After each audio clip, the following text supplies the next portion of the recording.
Good morning, everyone. Thank you so much for joining us for today's proclamation signing for Airport Anniversary 2021. At this time, I'd like to acknowledge the presence of our Honorable Magahaga, Governor Lou Leon Guerrero, who's joining us in the Zoom room. I'd also like to acknowledge the presence of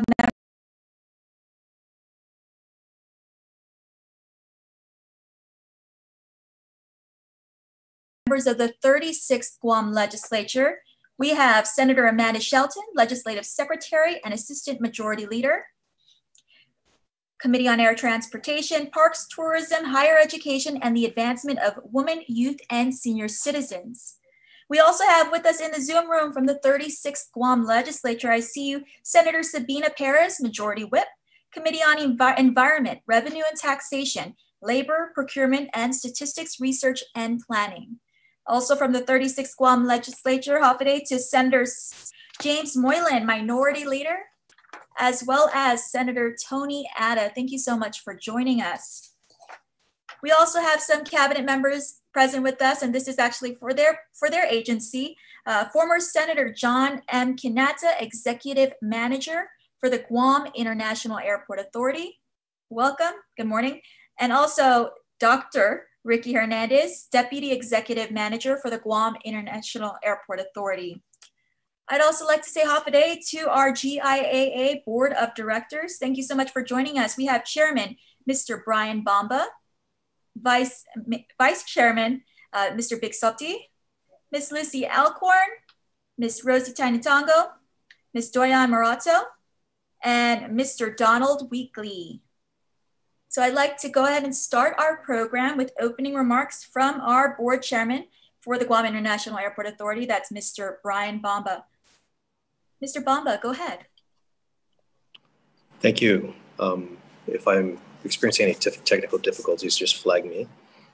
It's been an experience this morning. Hafaday and good morning, everyone. Good morning, Governor Lou Leon Guerrero, Lieutenant Governor Joshua Tenorio, Speaker Therese Terlahi, senators, fellow board members, management, and the viewing public. The airport is facing unprecedented challenging times. And on behalf of the GIA Board of Directors, I'd like to extend our appreciation and gratitude for your support of the airport's endeavors to lead the regional aviation industry. Most recently, your support and passage of Public Law 35-137 will assist the airport's debt financing efforts as we manage through revenue shortfalls as a result of the pandemic. 45 years is a milestone, and the airport has grown consistently throughout this time. The heritage of Guam's only commercial airport and the primary aviation hub for the region is something we can all be proud of. While the past several months have been difficult, the distribution of vaccines and the improvements in pandemic management are a promise that there are better days around the corner. The runway to recovery is much like that of an aircraft taking flight. It won't be a vertical rocket launch. Instead, it will be gradual and take a lot of time and effort to reach our cruising altitude. The airport has a critical role to play in the economic recovery of our tourism industry and the quality of life of our community. Together with our tenants, our federal and local regulatory agencies, our airline partners, and industry stakeholders, GIAA and its employees embrace the responsibility to provide a safe and reliable airport for all travelers. We are consistently looking to improve as travel standards evolve. The proclamation of Airport Month is a positive effort that will continue to lift our spirits as we meet the challenges ahead. So I'd like to say thank you, Biba Guam and Biba GIA Airport. Thank you. Thank you so much, Chairman Bamba. And now to her remarks, Governor Lou Leon Guerrero. Governor. Thank you very much, Crystal. And hafaday to all of you, friends. And also, of course, I'd like to recognize the chair of the board, Brian Bamba, and the board members of GIA under their leadership in making our airport a very successful transportation tool and transportation option for commerce, economy, pleasure, leisure, vacation, returning home, just a whole bunch of reasons why we transverse through the airport. And I'd like to also recognize the members of the 36th Guam legislature whose partnership with the airport has provided more than just financial access for it to improve, but also everything from policy directions, improvements, and so forth. I would like to echo the chairman's words about faced with so many unprecedented challenges, but I do want to say that I am so proud and impressed by the actions and the resolutions and the efforts that the airport has done to continue in providing us a safe community. Many people think of the airport as a new possibility, a new beginning, a connection into a greater, bigger world. But I always thought of it as a means to come home. I left college in 1968. This was a big deal for me because this was the first time I went off island in a much more longer situation. While I was there, I'd visit the island every now and then, and I started my career, got married, and even had my first child in California. So when I finally moved back to Guam in 1980 with my husband and son, I was really quite nervous. Would Guam be the same? How much did things change? Will I always, while I was away? But as I was sitting in the airplane, looking down on our beautiful island, seeing familiar and not so familiar buildings, I had never felt more welcome. I was truly coming back home. Travel to Guam used to be restricted to military personnel, effectively cutting Guam's civilian population from the rest of the world. When this restriction was lifted by President Kennedy in 1962, our island saw this as an opportunity for growth. Our island's first civilian airport, the Guam International Air Terminal, was a $1.6 million investment. It opened in March 11th, 1967. And just 2 months later, we saw our first tour group from Japan, marking our first 109 tourism arrivals. Our second airport opened in January of 1982. It had a capacity to receive over 1,000 visitors per hour, a feat some had difficulty imagining we would ever achieve. But with rapid expansion on air services and activity, the island grew with the Asian economic boom in the 80s. The airport we know today was completed in September of 1998 and has the capacity to welcome 5,000 visitors per hour. How impressive is that? Prior to the COVID-19 pandemic, this very airport saw record tourism arrivals, and we were well on our way to welcome nearly 2 million visitors. For 45 years, the Guam International Airport Authority has welcomed every arrival, local and tourists alike, with the half-a-day spirit we are known for. This is why people will never forget Guam. While other island paradises can also boast about their surf and sand, our people in our ability to make you feel like family are next to none. While we have a lot of work ahead of us, in the years to come, we aren't strangers to adversity. After every typhoon, natural disaster, economic crisis, and even acts of terrorism, our airport, our island, has come back stronger than ever. I don't say this as platitudes or because it's a proclamation. These are the facts. Just as our people have survived the great challenges before them, we will survive this challenge before us. To the leadership and staff of the Guam International Airport Authority, all the stakeholders who have made this vision possible. Thank you for making each of us feel like home. I am greatly honored and have great pride to be able to sign this proclamation acknowledging the airport's 45th anniversary. Thank you, and Sidus Masi. Thank you so much, Governor. And just in time for his remarks, Lieutenant Governor Joshua Tenorio, thank you so much for joining us. You now have the floor. Thank you. I just want to briefly thank the staff and the management of the airport for such an excellent job that they're doing. And of course, dealing with this pandemic where they are used to seeing millions of people coming in through the airport. Now we have a different situation, but the airport has been taking steps under the leadership of the board and with John Kinata and Ricky Hernandez, taking steps to adjust to this pandemic and making sure that airport staff, airport facilities are stabilized as we move through this pandemic. And then I do want to congratulate them. I want to congratulate all the employees that will be recognized as part of this celebration for the excellent job that they're doing.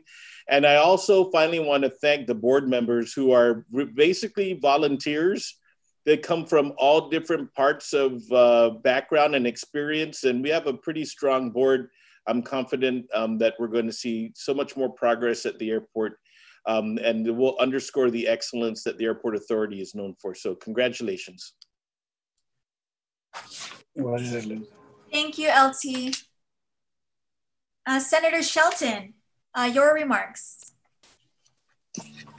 Thank you very much, Chris Hoffaday, Governor, Lieutenant Governor, Chairman of the board, Vice Chairman, all the board members, Senator Kanata, Dr. Hernandez, and all of the team from the airport.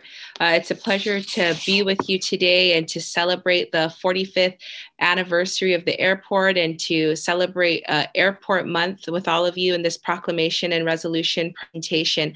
I most especially want to thank the dedicated staff of the Guam International Airport Authority who have worked tirelessly to keep our airport services going during this pandemic and throughout all of these years of growth and progress for the airport.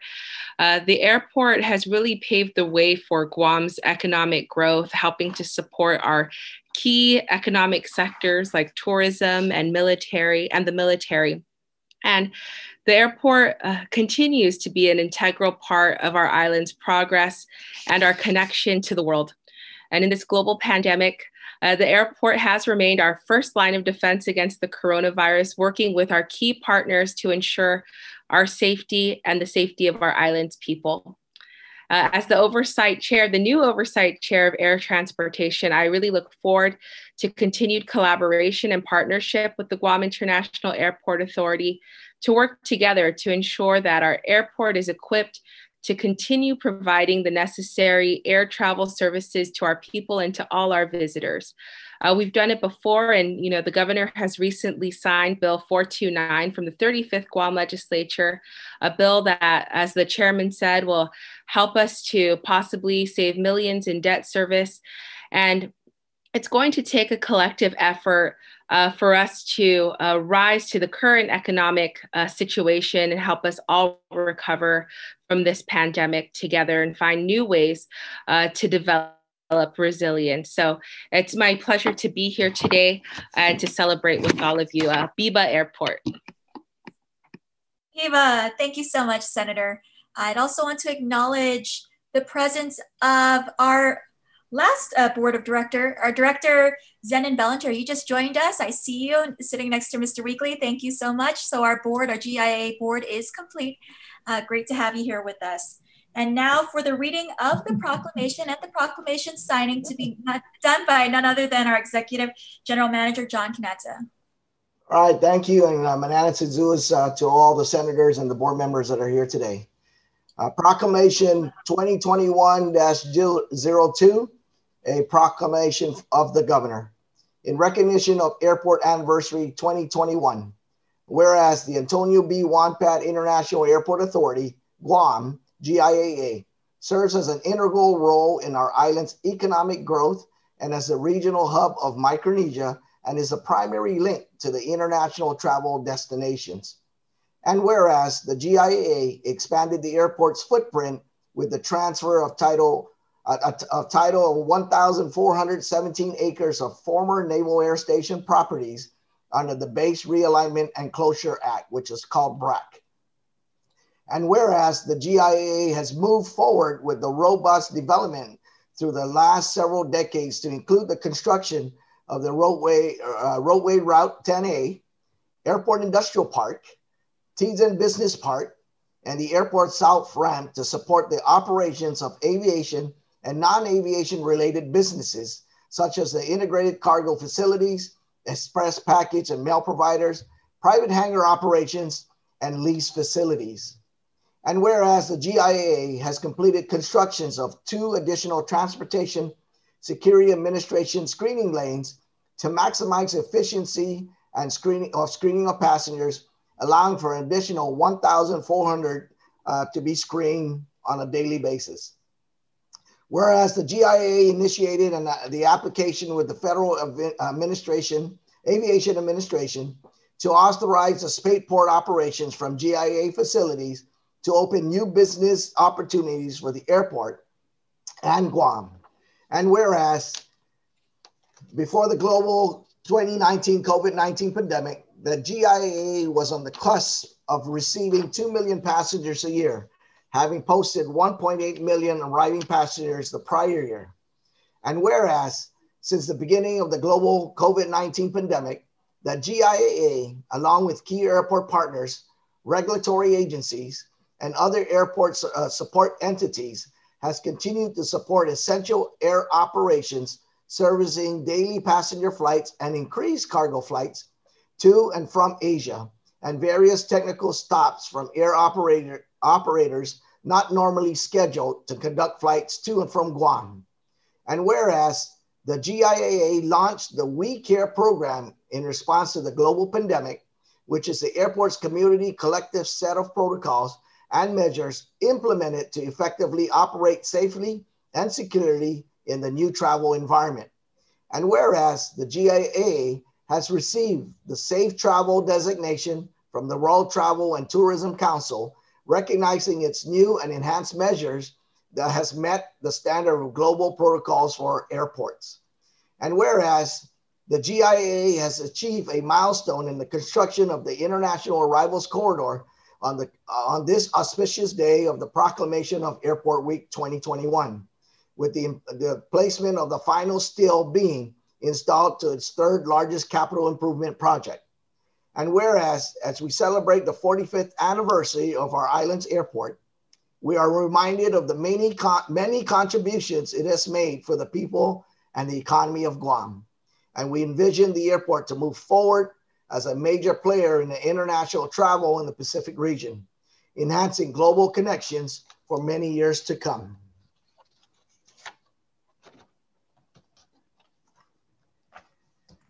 Now, therefore, I, Lourdes A. Leon Guerrero, Magahagan Guahan of Guam, Governor of Guam, by virtue of the authority vested in me by the Organic Act of Guam as amended, do hereby proclaim the month of January 2021 in recognition of Airport Anniversary 2021. In witness whereof by Joshua F. Tenorio, Segundo Magalahin Guahan, Lieutenant Governor of Guam, hereby together with the Megahaga cause the Great Seal of Guam to be affixed in the capital city of Hagåtña on this 15th day of January in the year of our Lord, Anno Domini 2021. Congratulations. Congratulations. Viva! Viva Airport. Thank you, Governor and Lieutenant Viva. Governor. Thank you, everybody. Great. Congratulations. Thank you. I'd now like to give the floor, congratulations to the airport. I'd now like to give the floor to the members of the 36th Guam Legislature. I believe they have a legislative resolution to present. Thank you very much, Crystal. Yes, I'm glad to be here with my colleagues, members of my committee, Senator Tony Atta and Senator Jim Moylan, as well as Senator Sabina Perez, to present resolution number 1-36 COR, sponsored by myself, by Vice Speaker Tina Rose Munoz, who's the Vice Chair of Air Transportation, and Senator Talia Cruz Nelson, your previous chairperson. Chair. Efforts of the employees, management, and directors of the National Airport Authority of Guam on the occasion of Airport Week 2020 from January 17th through January 23rd, and on the commemoration of the 45th year anniversary, to commend them for their continued commitment to providing superior service, enhancement of safety and security measures, and astounding reliability to the people of Guam, visitors, its domestic and international partners, and the traveling public. Duly and regularly adopted by the Committee on Rules of Iminay 36 na Legislaturang Guahan on January 15th, 2021. Thank you. Thank you so much to our 36th Guam Legislature for that legislative resolution. I do see some members of the media present with us in our Zoom room. I now like to give them this opportunity to ask their questions. Hi, good morning. Can you hear me? Okay. Good morning, Governor, LT, and everyone else. Governor, our Guard members have begun deploying to the nation's capital this morning. Do you have any message to them or their families? Yes, you know, in this trying times where we are seeing and witnessed really the insurrection at the Capitol, the National Guard have asked all states of National Guards and territories to provide some resources to help protect the leaders of the and people that will be at the inauguration on January 20th. So it is, of course, our duty and responsibility to help out with the protection of our capital and to make sure that the people that are there are safe. And it's also, I think, a great statement about the competency and the readiness and the strength of our National Guard to provide those resources. So 39 of our Guard members in such a short notice are deployed to the Capitol. I just hope that they remain safe. I wish them the best, and I know that they will make us proud in protecting our nation's capital. I appreciate and I'm very grateful for their stepping up to the task. And like anything else, they are ready. And they are ready to, again, provide the protection and the safety for the members and for the people at our nation's capital. Thank you. And I have a few more questions also.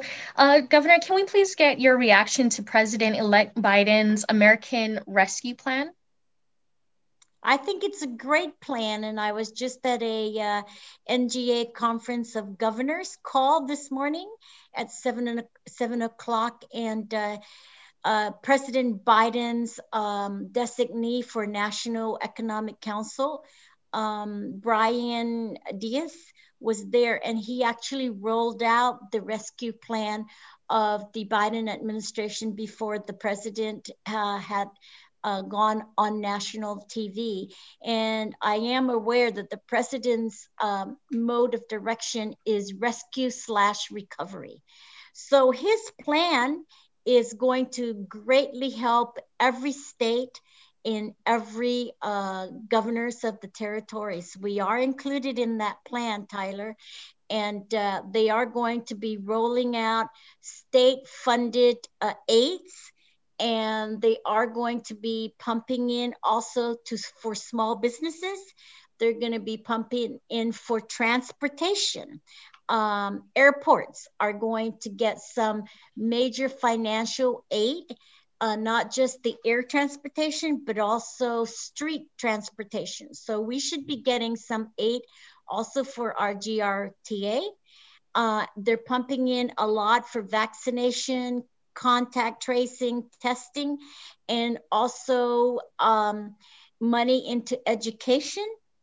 And so this administration is going to just be very opening up of everything and doing everything possible they can do to have America and the territories recover again economically and to maintain safety and health in their communities. They are also, I think, going to ramp up manufacturing and production of vaccines. And as you are aware, Tyler, we're #1 in the nation in terms of our usage of our vaccine and in terms of the percentage based per capita of people getting those shots in their arms. And our only limitation is the vaccines. And I know this Biden administration is very aggressive in making sure that these vaccines are distributed out into the community. So I am very supportive with President Biden's rollout of his rescue/recovery plan, America's Rescue Plan. Definitely his focus is to bring back the economy. His focus is to help individuals and families that need those. He is pumping in money for the economic stimulus. He's going to be giving $2,000, and so it'd be $1,400 more in addition to the $600 that's being rolled out. So this president's focus, Tyler, is a focus towards economic recovery. He's focused on helping businesses. He's focused on helping individual families. He's very aware about the struggles that we have gone through throughout this pandemic in terms of the anxiety and the fear that our people are expressing and are experiencing. I feel very relieved, and I feel very, I have to say, I feel our island is very much protected. And I think this administration is going to get the necessary, give us the necessary help for us to recover. And I feel really, I'm very optimistic. So we're seeing our CAR scores down. We are seeing control. Our admission at the hospital is only 5. We are at one time about 110. Our deaths are not every day now. So we've finally got that under control. And I just want to thank the people of Guam. And I know this is airport, but I'm telling you, airport also had a great process going on, trying to expedite our returned residents, trying to protect our island. And for the most part, our return residents are very much appreciative. And I know they have told me about the professionalism that the airport has given to our arriving visitors and the knowledge and the smoothness of the process. This is all, I think, because of the work that our people have done. The airport staff, the National Guard, public health. And yes, okay, we've gone through some, mistakes, but hey, we learn from our mistakes. We've got the book written for the next pandemic, and we and everybody's involved with that. And what also gives me great courage and encouragement is that we are doing good in the nation in terms of not just how quickly we respond to this virus, but how quickly we've maintained this virus. And so, as you know, we are going to be opening and lifting more restrictions.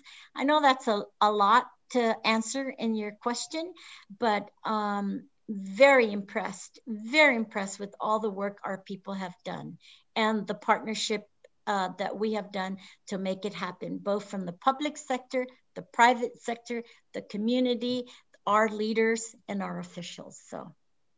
Thank you, Kev. And sorry, I have a couple more questions if I can. Please make sure that you stick to the topic at hand, just because of our attendees today. Yes. Okay. And I have just 2 more questions if I can. Is there anything GIAA will be doing to implement the new CDC guidelines on the 26th? And also, will they still be implementing rapid testing for arrivals beginning next week? John, you wanna answer that question? I think you want to hear from someone else. I will be happy to answer that question. So your first question, as far as the CDC guidelines for the January 26th, we are still working with public health and what their guidance will be, because it is a CDC guideline, and public health is the lead for that. So we did, as far as the guidelines is concerned, it's any international travelers coming into the U.S. that before they board the aircraft, that they would have to produce a negative test result within 72 hours before they board the aircraft. Now they say that Guam is not affected by that, where passengers coming from leaving Guam to go to the U.S., it's not required of them. However, we do have the issue of when we say coming into the U.S., we have people coming in from Japan, Korea, Taiwan, and Philippines. Are we going to subject those passengers before they come to Guam to be tested before they get onto the aircraft? So that question has been posed already, and we're waiting for public health to give us guidance if we're going to, where we're going to go with that guidance from CDC starting on January 26th. So we're awaiting that to come back. What was your second question? Was it the implementing rapid testing for arrivals beginning next week? So we're still we're still targeting next week to do our rapid testing. The issue we have as of this morning is that the Bionex testing kit that we are supposed to be using, the CDC now has a new guidance on that. And as far as getting Bionex testing kits, I think now we have to purchase the Bionex testing kits, which public health has monies to purchase. But the issue of getting Bionex testing kits for the airport might be on hold for a little bit until we get those test kits in. So yes, we've got the process down. We just need to make sure that we have the test kits available to start the process. Thank you. Hi, Julianne Hernandez, Pacific News. Oh, hi, Julianne Hernandez, Pacific News Center. So with the easing of restrictions, and now that we're with the lowered numbers and our CAR scores, as far as for quarantine practices, I know there's no set date of whether there'll be changes or not, but is Adelup in talks of having some of those changes either be eased or changed, or will they remain the same? All right, so Julianne, in answering that question, I need to just say that as far as community spread within our community, I think we're pretty much good on that. My fear is infection from coming outside. And as you know, the US is still pretty crazy in terms of the number of deaths, in terms of the number of positive that are continuing to rise in all the states of the United States.